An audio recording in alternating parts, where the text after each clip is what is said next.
جی السلام علیکم شیخ۔ وعلیکم السلام ورحمۃ اللہ وبرکاتہ۔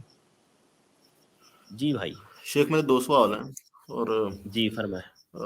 پہلا سوال ہے کہ میں نے سوشل میڈیا پہ دیکھا ہے کچھ لوگ اسلام قبول کر رہے ہیں اور وہ شہادہ پڑھ رہے ہیں، پہلے عربی میں اور بعد میں اس کا ترجمہ پڑھتے ہیں، تو جی یہ جو سلف سے ثابت ہے وہ تو صرف عربی میں شہادت پڑھنا ثابت ہے، ایون کہ جو نان مسلم جو تھے، نان عرب تھے، جیسے سلیمان فارسی اور دیگر صحابہ کرام، سلمان، انہوں نے بھی جی صرف جی عربی زبان میں شہادہ کو پڑھا تھا۔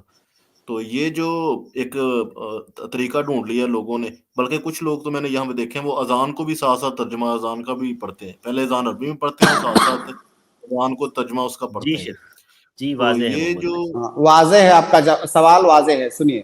جی واضح ہے۔ دیکھیے، آپ جو کلمہ توحید ہے، لا الہ الا اللہ محمد رسول اللہ، جو کلمہ توحید ہے، یہ نہ صرف ایسا کلمہ ہے جس کے اقرار کرنے سے آپ اسلام میں داخل ہو جاتے ہیں، بلکہ ساتھ ساتھ میں یہ ذکر بھی ہے۔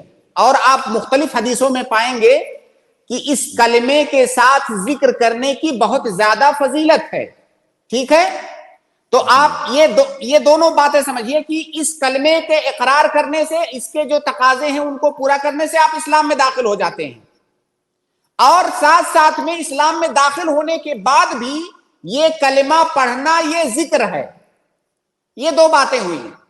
تیسری بات یہ کہ آپ نے کہا کہ بعض صحابہ جیسے سلیمان فارسی، وہ سلیمان فارسی نہیں ہے، وہ سلمان الفارسی رضی اللہ تعالیٰ عنہ ہیں۔ صحابہ کرام اسلام میں داخل ہونے کے لیے عربی میں کلمہ پڑھتے تھے۔ بھائی، صحابہ کرام کی زبان عربی تھی، سنسکرت نہیں تھی یا اردو نہیں تھی، تو آپ یا ہم یہ کیا چاہتے ہیں کہ کیا وہ اردو میں یا کسی دوسری زبان میں پڑھتے؟ اسلام میں داخل ہونے کے لیے آپ کو اللہ کی وحدانیت اور رسول کی رسالت کی گواہی دینا ہے، اس کے جتنے بھی شروط اور ارکان ہیں ان کے ساتھ آپ اسلام میں داخل ہو جائیں گے۔ جی ضروری نہیں ہے کہ جب آپ عربی میں بول لے جاؤ گے تبھی آپ اسلام میں داخل ہوئے، یہ ضروری نہیں ہے، ایسا کسی نے نہیں کہا ہے۔ اللہ کی وحدانیت کا آپ نے اقرار کیا، اس کے تقاضوں کو پورا کرنے کا آپ نے اعتراف کیا، رسول کی رسالت کا اقرار کیا، اس کے تقاضوں کو پورا کرنے کا اقرار کیا آپ نے، آپ اسلام میں داخل ہو گئے۔ اب ظاہر ہے جو ایک عربی آدمی ہے وہ یہ اقرار عربی میں کرے گا، اگر کسی کو نہیں آتا ہے یہ کلمہ عربی میں بولنا تو وہ اپنی زبان میں بھی بولے گا تو اسلام میں وہ داخل ہو جائے گا۔ لیکن اگر وہ عربی میں بول سکتا ہے تو ظاہر ہے یہ کلمہ توحید ہے جو کہ قرآن اور حدیث میں آیا ہے، تو اس لفظ کے ساتھ بولنا یہ بہتر ہے، اس میں کوئی شک نہیں ہے۔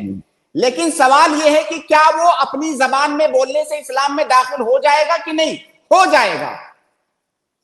باقی یہ رہا مسئلہ کہ یہ کلمہ نہ صرف اسلام میں داخل ہونے کے لیے ہے بلکہ یہ کلمہ ذکر بھی ہے، تو بطور ذکر یہ کلمہ توقیفی ہے، کیونکہ اذکار جو ہوتے ہیں وہ توقیفی ہوتے ہیں۔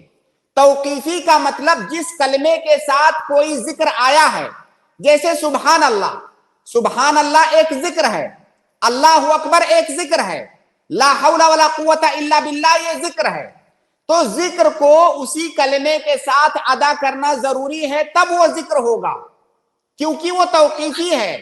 باقی اسلام میں داخل ہونے کے لیے اگر کوئی اپنی زبان میں بھی کہہ کر کے اعتراف کر کے اسلام میں داخل ہو رہا ہے تو داخل ہو جائے گا۔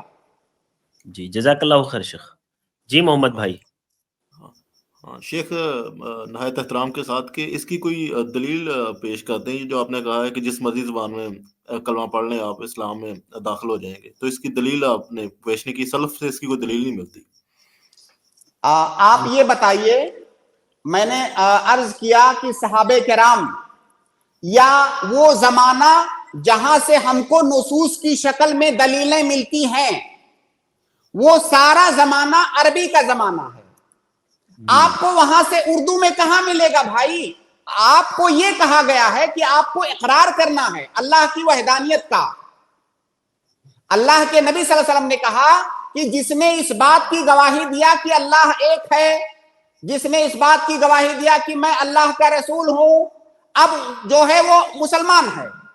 تو ظاہر ہے یہ حدیث ہے اللہ کے نبی صلی اللہ علیہ وسلم کی کہی ہوئی، تو عربی میں ہی رہے گی۔ تو اللہ کے رسول نے کہا جس نے اس بات کی گواہی دیا، فمن شہدہ اللہ الہ الا اللہ، جس نے گواہی دیا کہ اللہ کے علاوہ کوئی معبود نہیں ہے۔ اب کیا وہ گواہی اپنی زبان میں دے سکتا ہے آدمی کی نہیں؟ جی بھائی اللہ کے رسول نے کہا جس نے گواہی دیا کہ اللہ کے علاوہ کوئی معبود نہیں ہے وہ اسلام میں آ گیا۔ اب وہ گواہی اس کو دینا ہے اس بات کی تو اپنی زبان میں بھی دے سکتا ہے۔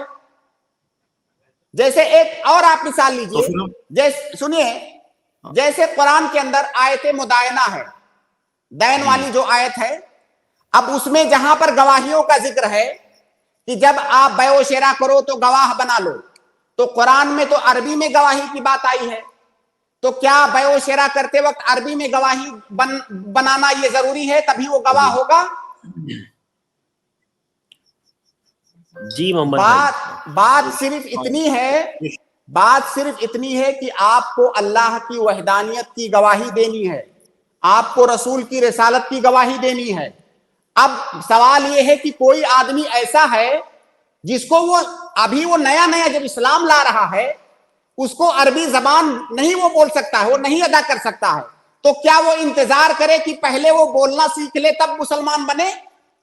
نہیں، وہ اپنی زبان میں گواہی دے دیا، اسلام میں آ گیا۔ اصل اسلام میں داخل ہونے کا اس کو اقرار کرنا، اس کی گواہی دینی ہے، اس میں زبان شرط نہیں ہے اسلام میں آنے کے لیے۔ جی محمد بھائی۔ ہاں شیخ، نہیں سوال میرا آپ سمجھے نہیں، میرا سوال یہ نہیں ہے کہ ترجمہ پڑھنا نہیں چاہیے یا ترجمے کے ساتھ اسے بولنا نہیں چاہیے۔ میرا سوال یہ ہے کہ جو طریقہ ہے رسول اللہ صلی اللہ علیہ وسلم کا اسلام کسی کو قبول کرانے کا، جیسے اذان پڑھنا، اب اذان کو ترجمے سے پڑھیں گے تو وہ نہیں، وائلیشن ہے۔ تو میں وہ بات کر رہا ہوں کہ جو رسول اللہ کا طریقہ رہا، جو سنت کے مطابق جو طریقہ ہے، جیسے آپ غسل کراتے تھے جیسے پیری کے پتلوں سے، تو یہ میں نے کہا ہے کہ وہ عربی میں شیخ نے اسی کی وضاحت کی ہے کہ اگر کوئی آدمی عربی میں نہیں دے سکتا ہے تو وہ اردو میں، تو وہ اس کو جو زبان آتی ہے اس زبانی میں گواہی دے۔ وہ بھائی میرے دیکھیے، اللہ کے نبی صلی اللہ علیہ وسلم کے سامنے ایک انسان آیا، وہ اسلام میں داخل ہونا چاہ رہا ہے، اب اس کو اللہ کی وحدانیت کی گواہی دینی ہے۔ وہ کیسے دے گا، کس زبان میں دے گا بتائیے؟ وہ عرب کا رہنے والا ہے، کیا وہ فارسی میں جو ہے گواہی دے گا؟ عربی میں دے گا۔ تو اسی لیے آپ کو حدیث میں وہی الفاظ ملیں گے عربی کے ہی۔